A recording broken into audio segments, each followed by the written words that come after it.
Bom dia, irmãos. Seguindo a recomendação da semana passada, de indicar livros, que possam contribuir para a nossa vida como um todo, eu trouxe aqui alguns livros. Eu, particularmente, gosto mais de livros de aplicação pessoal, porque eu acredito que o Evangelho precisa, de fato, ser visível na nossa vida no dia comum. Então, a maioria dos que eu vou trazer aqui se aplica muito para o seu contexto pessoal, para que você possa ser de fato evangélico, crente no seu dia comum. O primeiro aqui, eu acho que é obrigatório para todo mundo, numa sociedade que busca o prazer o tempo inteiro, Plena Satisfação em Deus, do John Piper.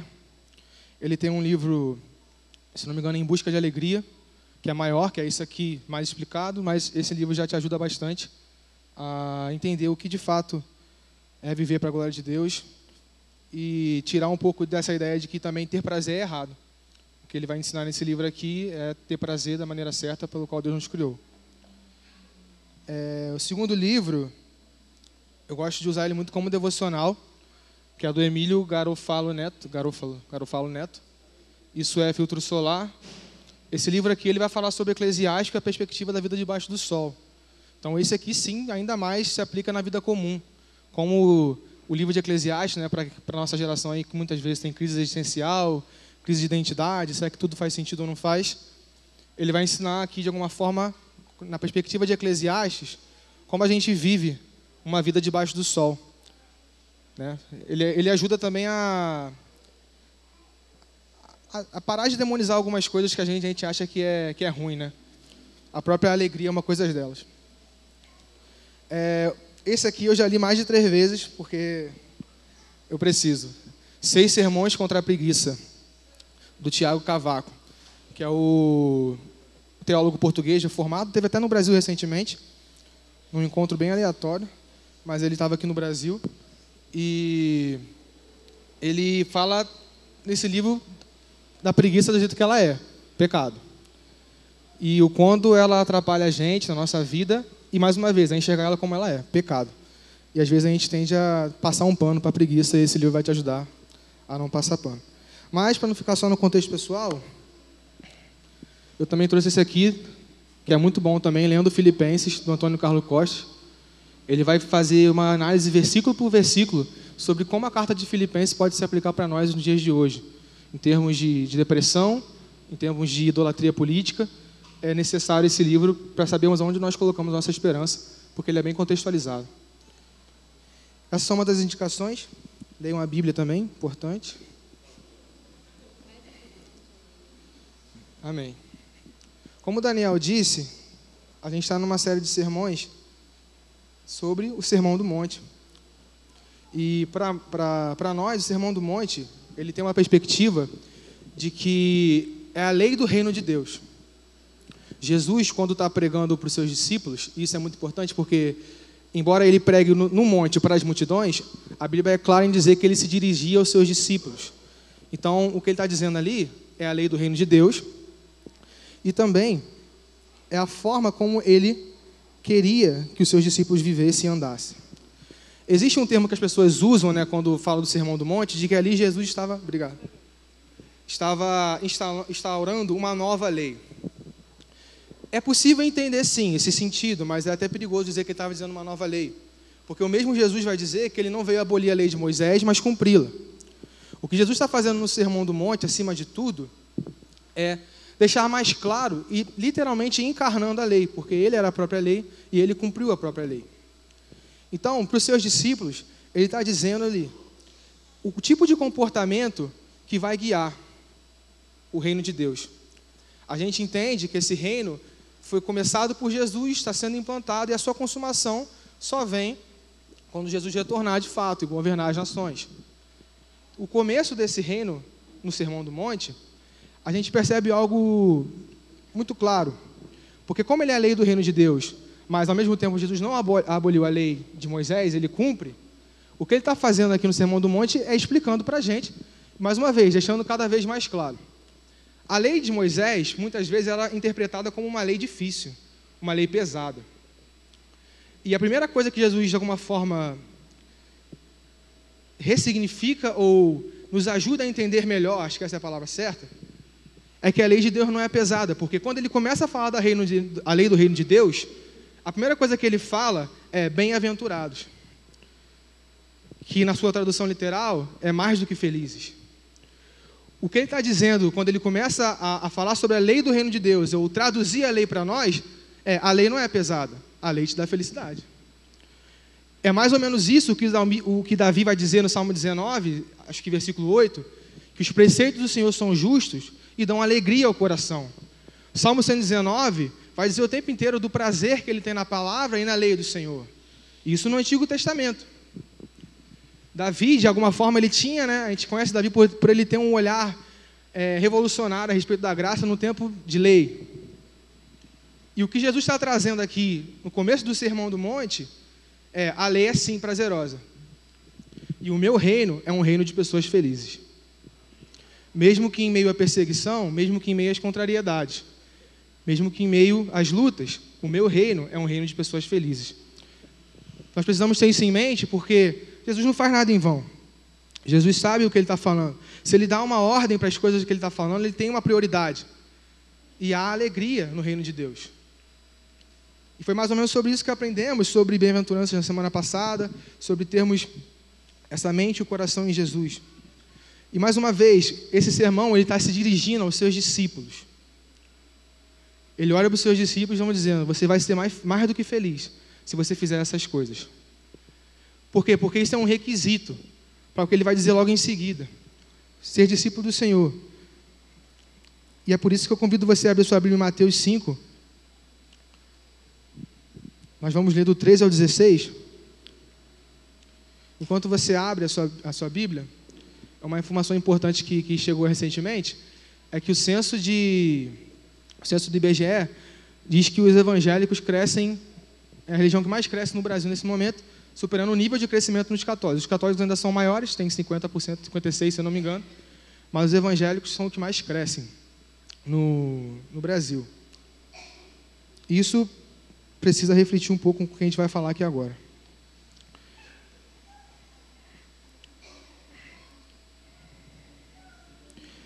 Diz assim: vocês são o sal da terra, mas para que serve o sal se ele perder o sabor?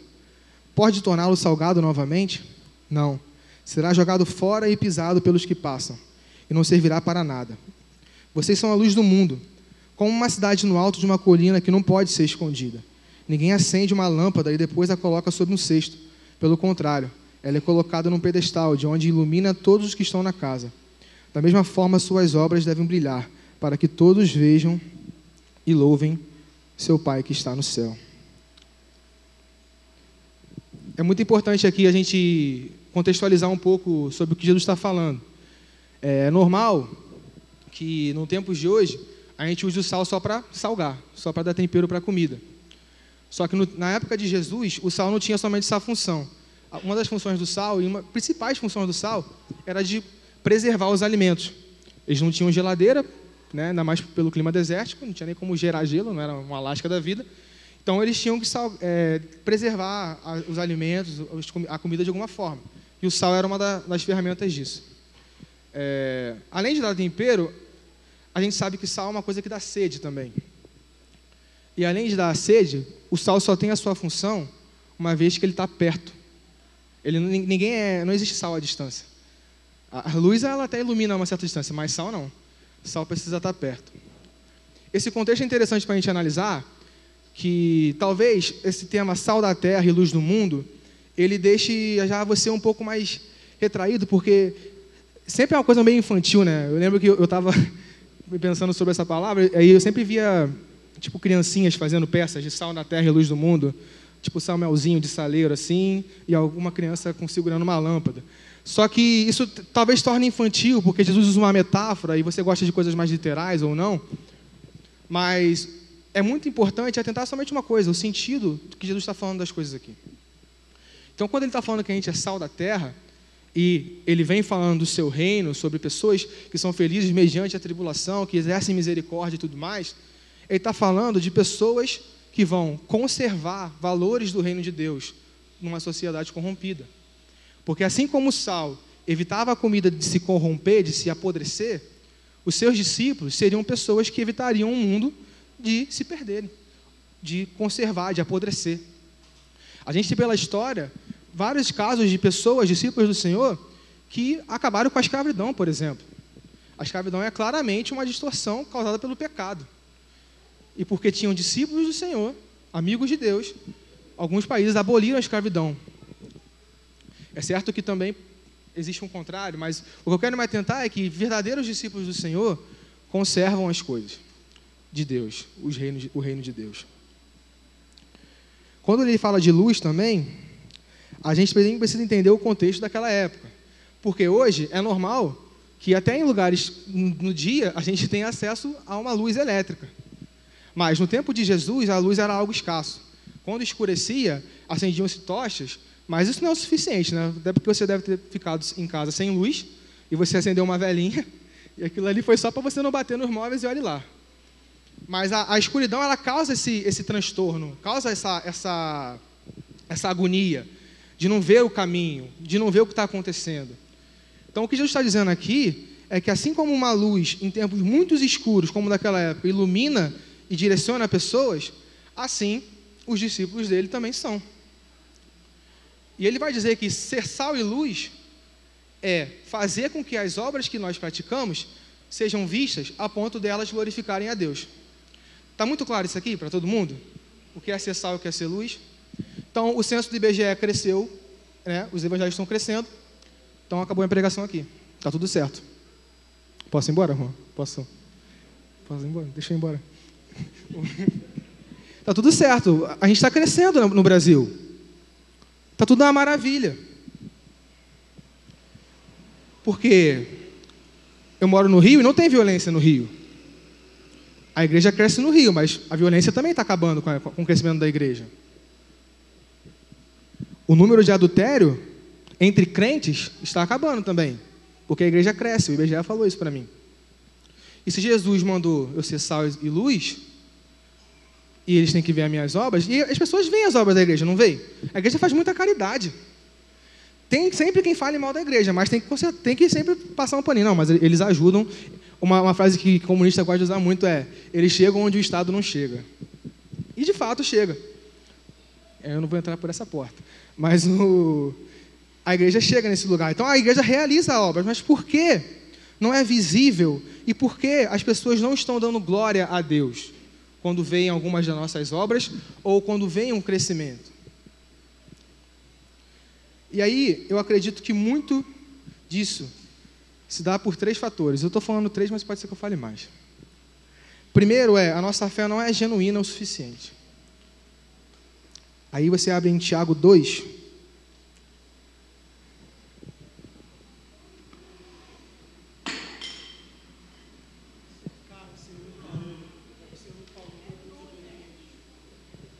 Amém.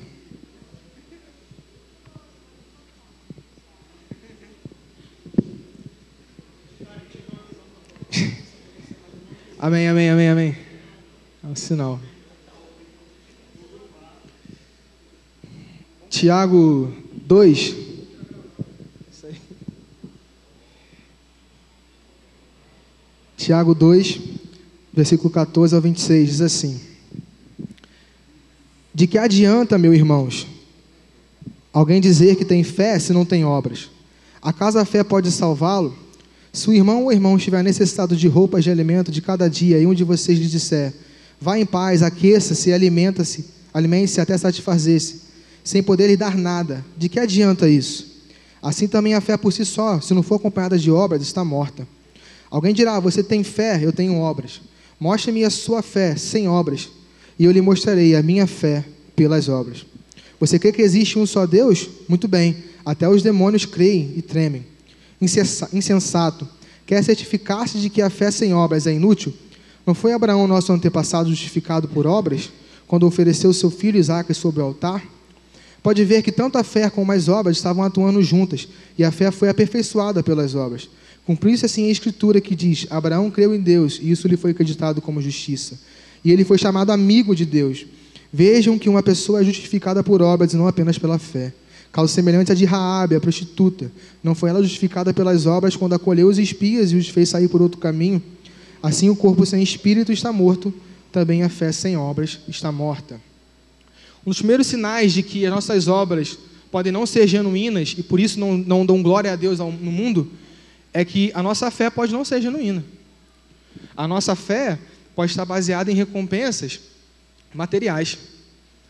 É possível até mesmo que você se dedique a um ministério, irmão, por anos, e esse ministério seja para você somente um plano de carreira, o que faz da sua fé não genuína.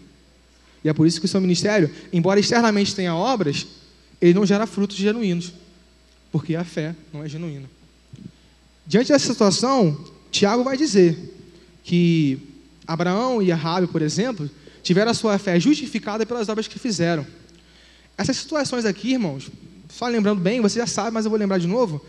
Abraão está entregando o seu único filho a Deus, que era o filho da promessa diante do Senhor. E Raabe está colocando a sua vida em risco para salvar aqueles espias. Pessoas que colocaram as suas vidas e seus sonhos em risco pela fé e a confiança que tinham no Senhor. Não é que eles tinham um plano B. Abraão, quando entrega o seu filho, já tinha mais de 100 anos de idade. Raabe, mulher, ainda por cima, prostituta daquela época. Matar essa pessoa para eles era como abrir uma porta, não era nada demais. Essa fé genuína gera obras genuínas. E é possível que essa fé não esteja, às vezes, no nosso coração. E por quê? O que me leva para o segundo ponto. Essa fé, por não ser genuína, faz com que eu e você, muitas vezes, não acreditamos ou não lembremos de uma coisa muito importante: propósito eterno de Deus. É possível que as nossas obras não glorifiquem a Deus, porque além de elas não serem feitas com fé genuína no Senhor, elas não estão nem um pouco ligadas ao propósito eterno do Senhor. E aí, só para passar uma coisa rápida, porque você devia ter vindo ontem, se você não veio por um motivo pessoal, tudo bem, mas tem um desenvolvimento profético, isso foi falado ontem lá, então venha no desenvolvimento profético, para você aprender mais sobre o plano de Deus e dons. Mas 3 tópicos que existem, que a gente divide o plano propósito eterno do Senhor, é uma família para o pai, uma morada para o espírito e uma esposa para o filho. Se a sua vida não está atrelada em nenhuma dessas coisas, as suas obras não glorificam a Deus. Não posso dizer que você já perdeu o seu sabor, nem que a sua luz está escondida, mas é um caminho que você está levando para isso. Uma família para o pai, porque Deus é família. A Trindade é família. O Pai, o Filho e o Espírito. A criação é só um reflexo do amor que transbordava da Trindade. Como dizem os teólogos, né, a pericorese, a dança da Trindade. Tudo andava em perfeita harmonia, e não é porque eles estavam vazios decidiram criar algo, mas porque o amor que andava neles transbordou, eles criam algo para demonstrar ainda mais esse amor. Então, família para o pai tem a ver com isso. Estar unido com a família de Deus, que Ele estabeleceu como a sua igreja. Morada para o Espírito tem a ver com o nosso coração, tem a ver com o nosso coração, mas tem a ver com pessoas, com uma família reunida em unidade, confessando pecados, vivendo em comunhão, porque ali, o Pablo vai dizer, a bênção aumenta, a bênção habita, o Espírito está. E uma noiva para o filho, porque mais uma vez, como igreja, o Senhor está cada vez mais trabalhando a maturidade da sua igreja, cada vez mais aperfeiçoando a sua igreja. A fé, irmãos, ela trabalha no invisível, como a gente entende. Só que a fé é baseada em fatos. E principalmente uma coisa, toda fé, e aí a gente vai desdemonizar, não sei se existe essa palavra, ela também trabalha com recompensa. Nesse livro do John Piper, ele vai dizer que até mesmo Jesus se entrega e é obediente ao Pai, mas também porque tinha uma promessa para o próprio Jesus, de que ele governaria as nações e de que o Pai prepararia uma noiva para ele. Então toda fé tem debaixo dela também uma recompensa, que às vezes não é visível. Na verdade, nas suas maiores das vezes não vai ser visível, mas ela trabalha com recompensa. Então o primeiro motivo pelo qual as nossas obras não podem estar sendo genuínas é a nossa fé não está sendo genuína. O segundo motivo é, por não termos uma fé genuína, não estamos olhando para o propósito eterno de Deus. Esse propósito não está sendo claro e ele não está sendo visível na nossa vida ou na maneira como a gente organiza ela.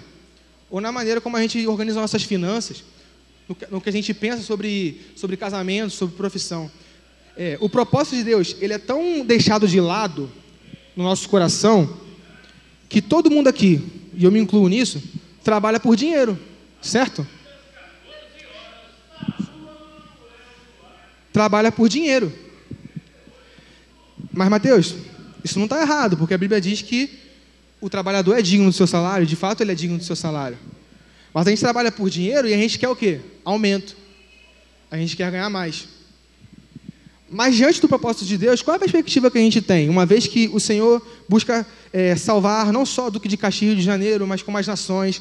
Ele busca salvar almas, Ele quer que as pessoas sejam redimidas, aqueles a qual Ele escolheu, quer que seus filhos sejam encontrados e o Evangelho seja pregado. A gente traz uma perspectiva muito importante de que, beleza, eu trabalho porque eu quero ter dinheiro, mas de alguma forma eu poderia ser um missionário remunerado. Porque o meu trabalho é um campo a ser alcançado. Existem pessoas que estão lutando por ofertas e não têm recursos às vezes suficientes. Deus sempre provê, amém. Mas nós estamos a acesso a pessoas que não alcançaram o Evangelho, é um campo missionário, vamos dizer assim. Nós recebemos para isso, que é o nosso trabalho. Nós temos uma vida que nós conseguimos nos manter, na medida do possível, porque cada vez mais as coisas aumentam. Mas estamos ali pela graça de Deus. E a nossa perspectiva é, esse emprego é porque eu tenho que ganhar dinheiro. Esse emprego é porque eu tenho que ganhar mais. Esse emprego, ou essa coisa, esse diploma, é porque eu preciso ser reconhecido, porque uns são fortes, outros são ricos, e eu quero ser inteligente.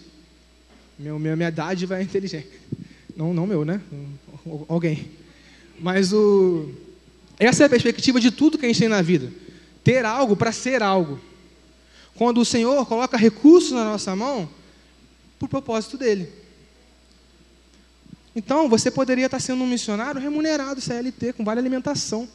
Acho que nenhum missionário tem isso, irmão. Vale alimentação. Não tem nem transporte, tem que pedir carona. E essa é a perspectiva que muda a nossa vida, uma vez que a gente entende. Porque o que vai acontecer, irmãos? Se o que eu estou no meu trabalho é por propósito eterno de Deus, se eu me esforçar e eu não for promovido, isso não vai me frustrar. Porque o meu coração não estava no dinheiro. Mateus, mas eu me mato. Eu sei, irmão, eu sei o que é isso. Mas o pensamento de frustração por causa de dinheiro... irmãos, não vamos ser hipócritas, a gente tem isso. A gente está sempre querendo mais, a nossa alma não é satisfeita. Então, leia o livro do Piper. Mas, isso mostra para a gente que nossos olhos não estão no propósito de Deus. E aí eu queria já linkar de alguma forma, porque eu percebi que eu estava me encarando nessas três coisas. E a terceira é, estamos negligenciando o nosso amor por Jesus. Em outras palavras, o nosso amor por Jesus não é essas coisas todas que a gente está pensando que é. E aí eu queria dar um testemunho, que esse testemunho foi gerado ontem, porque enquanto eu estava procurando esses livros para trazer para cá, eu achei esse caderninho aqui que eu anotei enquanto eu estava na escola ano passado.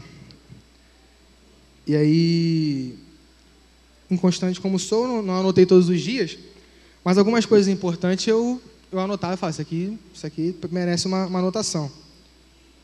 E aí, o Harold Walker, ele tem uma frase muito importante, que eu acho que muitos aqui já ouviram, que é: Deus chama pecadores para serem discípulos, discípulos amigos e amigos testemunhas. E por que eu estou falando isso? Porque eu acredito que esse testemunho se aplica nessas três áreas que eu falei. Uma fé que não é genuína, perdeu o propósito eterno de Deus de vista e um coração que tem negligenciado o amor por Jesus. E falando sobre o que o Harold falou, eu lembro que há um tempo no meu coração, antes de eu ir para a escola mesmo, se não me engano, 2023, eu sentia o Senhor querendo me chamar para um nível de intimidade maior. E uma das coisas que me questionava no meu coração é, toda vez que eu me perguntava assim, Mateus, qual é o seu melhor amigo? Aí eu falava assim, não tenho melhor amigo, eu tenho amigo. Eu tenho amigo, eu compartilho a vida com eles, com todo mundo. Compartilho a vida com eles, com todo mundo, com meus amigos. Só que assim, melhor amigo, eu nunca gostei dessa nomenclatura, né? Esse aqui é meu melhor amigo. Parece que está excluindo a importância de outras pessoas. Eu ficava nessa sinuca de bico, assim. E aí eu percebi que eu não tinha um melhor amigo. Aí eu falei, Senhor, se for da tua vontade, então me dá um melhor amigo. Me mostra alguém que seja para eu ser essa pessoa no qual vai ser meu melhor amigo. E o tempo foi passando e eu via que, à medida que eu ia vivendo a minha vida com Deus, essa amizade entre eu e Deus, entre eu e Deus, crescia. A ponto de eu começar a desmistificar muitas coisas que a religiosidade tinha trago no meu coração. E aí eu comecei a entender isso. E aí, através de pessoas e orações de pessoas, Deus falava assim, cara, eu sinto o Senhor se revelando a você como um amigo. Acho que você foi até uma delas que falou isso para mim. Outras pessoas oravam me dizendo, eu sinto Deus se revelando a você não mais como um discípulo, como um servo somente, mas como um amigo. Eu falava, amém, Senhor, amém. Eu entendi que, na verdade, quando eu pedi um melhor amigo ao Senhor, o Senhor me deu Ele mesmo. Então eu entendia isso do Senhor, Ele está me fazendo um amigo do Senhor. E amém por isso, porque isso é graça dele. E aí um dia na escola, pensando sobre isso, e aí vem toda aquela questão, né? A gente que é do meio carismático, amigos do noivo, e aí vem uma ênfase muito grande que a gente tem de ser amigo do Senhor, é que de fato, irmãos, amigo em quem você confia, você conta seus maiores segredos e pede as coisas mais difíceis. No livro O Dom das Lágrimas, eu não lembro o autor agora, tem uma frase que ele diz assim, Senhor, por que é tão difícil te seguir? Por que é tão doloroso te seguir? E ele fala que sente o Senhor responder para ele, é porque eu trato assim os meus melhores amigos. E aí ele responde ao Senhor, não é de me admirar que o Senhor tenha tão poucos amigos. Porque uma realidade de estarmos com o Senhor, de sermos amigos de Deus, é de que nós vamos sofrer com o Senhor. Porque se o Senhor sofre e Ele é nosso amigo, nós vamos sofrer. E eu lembro que a minha oração começou a ser, Senhor, me dá as suas dores e as suas alegrias, porque também só de dor não dá não, mas me dá as suas alegrias. E aí no dia, um dia específico, eu acho que era a ceia, eu sinto o Senhor me dizer assim, só isso, sofra comigo. Muito claro, sofra comigo. E eu sentia que isso era um convite do Senhor. Sofra comigo. E aí aquilo ficou, mano, eu chorei, eu fiquei o dia inteiro pensando naquilo, porque na minha cabeça aquilo era um convite. E eu pensei, eu preciso dizer para o Senhor se eu vou aceitar ou não, né? Ele está me pedindo. Vou sofrer ou não vou sofrer? No dia seguinte, eu respondo ao Senhor, sim, meu amigo. Não ri não, gente, por favor. Isso aqui é intimidade. Eu quero conhecer o seu coração, se alegrar com que ele se alegra e chorar com que ele chora. Quero voltar ao primeiro amor, porque não te amar é pecado. Essa foi a minha resposta para o Senhor. No dia seguinte, eu vivi minha vida. Eu continuei brigando com as pessoas, porque convivência, né? Você sabe, né? Conviver com... Sossô tá rindo. Sossô nem brigou, né, Sossô? Sossô é muito santa. Tive meus problemas, segui minha vida. Corta para hoje, dia 8 de junho, meu cartão cheio de parcela de roupa, pensando se eu vou fechar o braço de tatuagem ou não vou. E não tem nada de errado nisso, tá, galera? Você pode comprar roupa, você pode fazer tatuagem. Pensando se eu faço uma viagem, porque eu nunca viajei sem ser por missões, então... Será que meu limite aceita uma viagem para a Grécia? Será? Ou seja, eu disse uma coisa para o Senhor e fiz outra. Aí a piada vem pronta já, né? Quem disse que Deus não tem senso de humor. No dia 31 de março foi quando o Senhor pediu para eu dizer, sofra comigo. E eu não percebi que no dia 1º de abril eu disse, eu sofro, Senhor, com você. Tá aqui, ó, 1º de abril.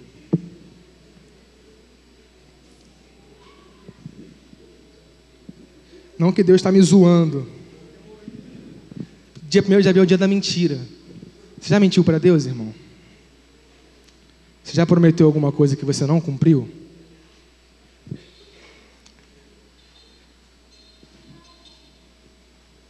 Esse é o lugar de quem não tem um coração 100% focado na pessoa de Jesus. Esse é o lugar que nos leva a fazer promessas e promessas e nunca cumpri-las. Porque a nossa fé não é genuína. Porque a gente está preocupado com a nossa vida. Ele me disse para sofrer com ele, mas eu quero viajar, quero fazer tatuagem, quero aprender a dirigir. Entendeu? O nosso foco não está no Senhor, muitas vezes. E é para esse lugar que o Senhor está nos chamando hoje. Enquanto eu estava preparando a mensagem, o Senhor me lembrava de muitas coisas, e uma das coisas que eu sentia é que tinha pessoas que têm muito medo de perder a reputação. E por isso, não consegue salgar, não consegue iluminar. A diferença, irmãos, que vai fazer o quarto estágio, amigo para testemunha, não é só a paixão, a emoção, é a obediência. É por isso que amigos se tornam testemunhos, porque eles são obedientes, assim como Jesus foi obediente até a morte e morte de cruz.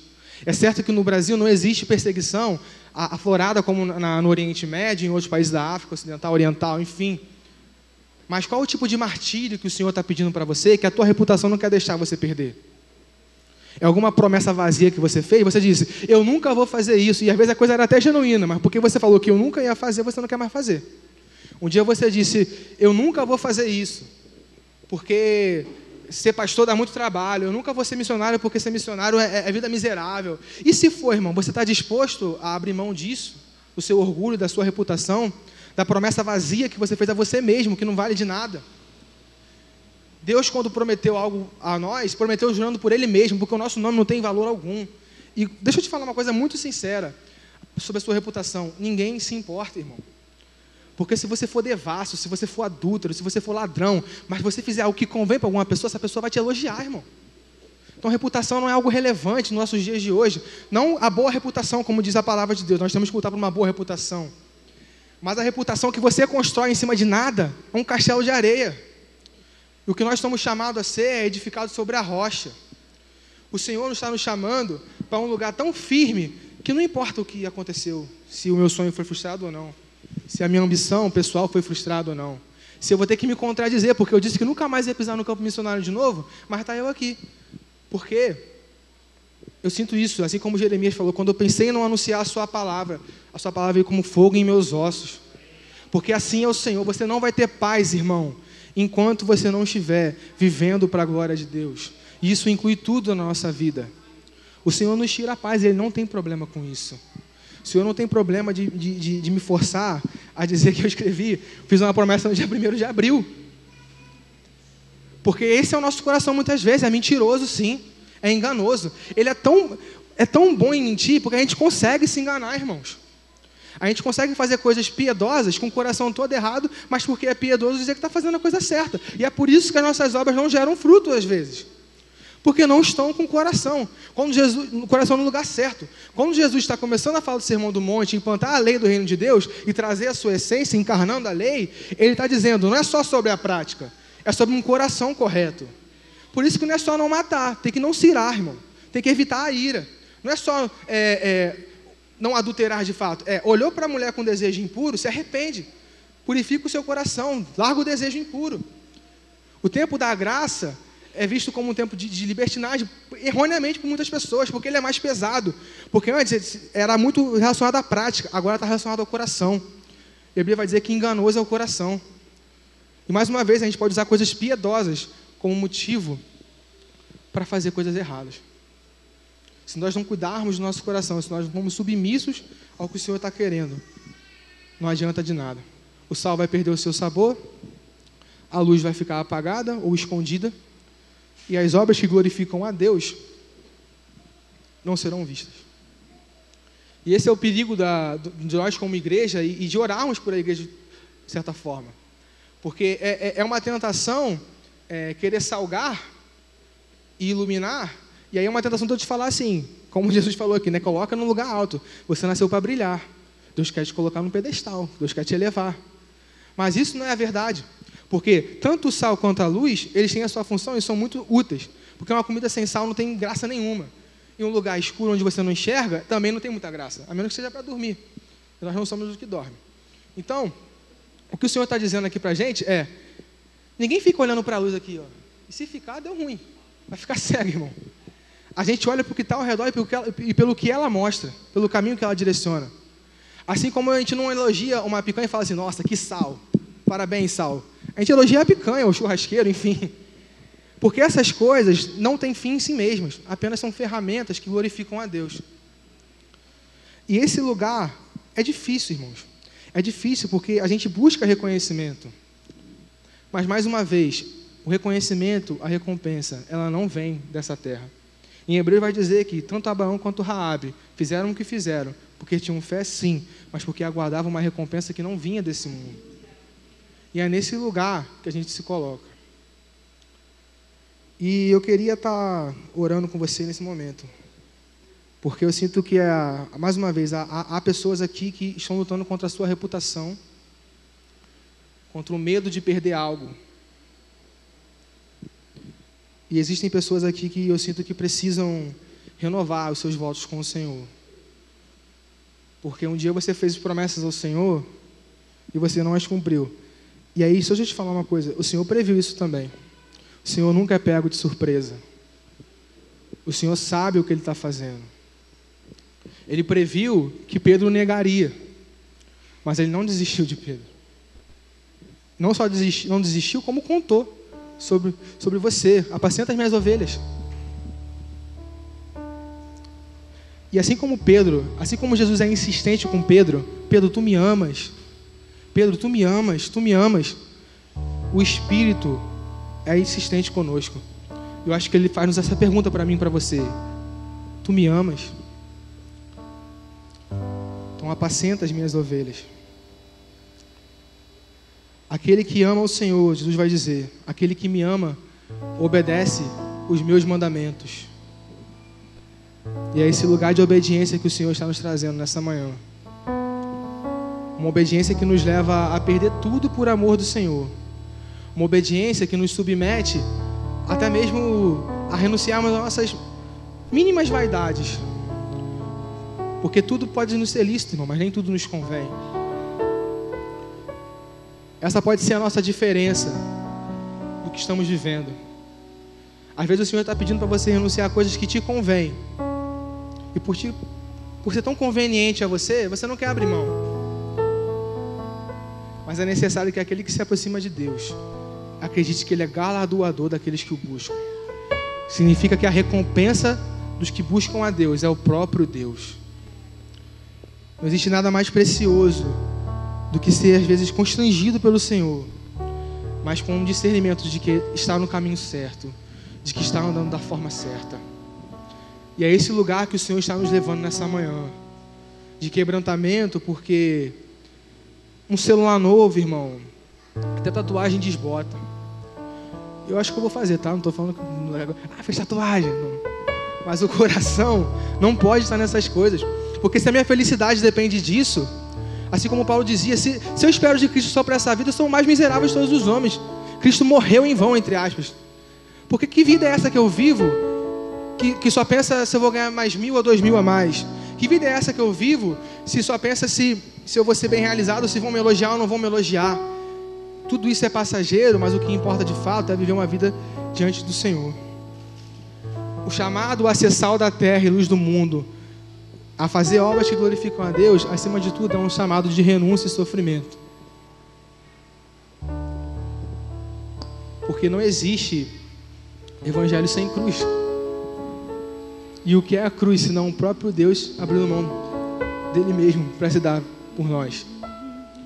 Quando você pensar assim, eu já renunciei minha casa, já renunciei, sei lá, um namoro, já renunciei um emprego, já renunciei tanta coisa. Lembre-se, irmão, que Deus, por um momento, abriu mão da sua glória. Deus não é um homem muito famoso, não. Deus é Deus. A glória de Deus é imensurável. Esse Deus, Ele usou fralda, né? Por assim dizer. Quando você achar que você está sendo humilhado por alguma coisa, lembra que Deus foi exposto nu numa cruz, esbofeteado, cuspido. Que a sua reputação ela nem vale tanta coisa assim. Na verdade, ela não vale nada. Eu sinto que essa manhã é uma manhã disso. Eu não sei você, mas eu estou ansioso para orar. Então, a gente precisa falar com Deus. A gente precisa falar com Deus, porque não está tudo certo. A gente não está cumprindo com o que a gente combinou. A gente não tá fazendo a nossa parte. Mas a boa notícia é que Ele garante a nossa parte. Porque aquele que começou a boa obra é o que mesmo que vai aperfeiçoar todos os dias até Ele voltar. Há Há um compromisso como discípulo, como amigo e como testemunha do Senhor, de pregarmos o Evangelho, de sermos diferentes, irmãos. Nem que isso custe a sua reputação, nem que isso custe o seu dinheiro, nem que isso custe a sua vida. Senhor, nós te agradecemos porque você é fiel. Fiel e verdadeiro ao Senhor.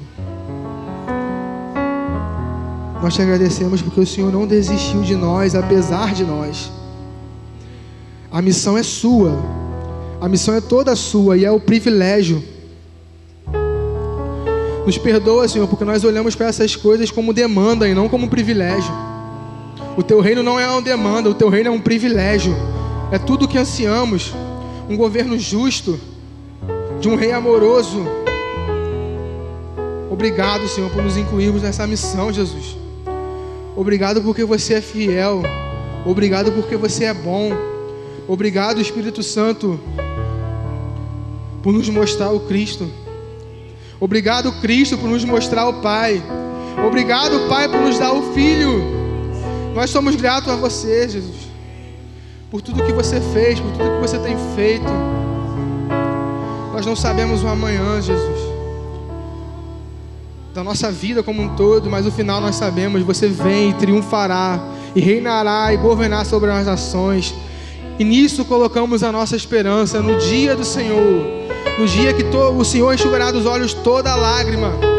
E aí a vaidade não vai mais importar, nem mesmo o dinheiro terá o seu valor, porque o Senhor estará lá iluminando toda a cidade. Tira o nosso coração das coisas fúteis desse mundo. Tira o nosso coração de nós mesmos. Nós precisamos do Senhor. Nós não somos tadinhos, coitadinhos, Senhor. Somos pecadores, mas que pela sua graça somos formados discípulos e amigos. E nós queremos chegar a um ponto de sermos suas testemunhas, Senhor. O que precisa morrer em nós, Senhor? O que precisa morrer em nós? Para que as nossas obras te glorifiquem.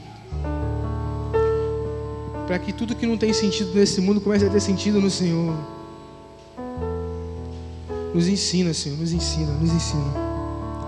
Sem ti não somos nada, Senhor. Nada podemos fazer. Em nome de Jesus.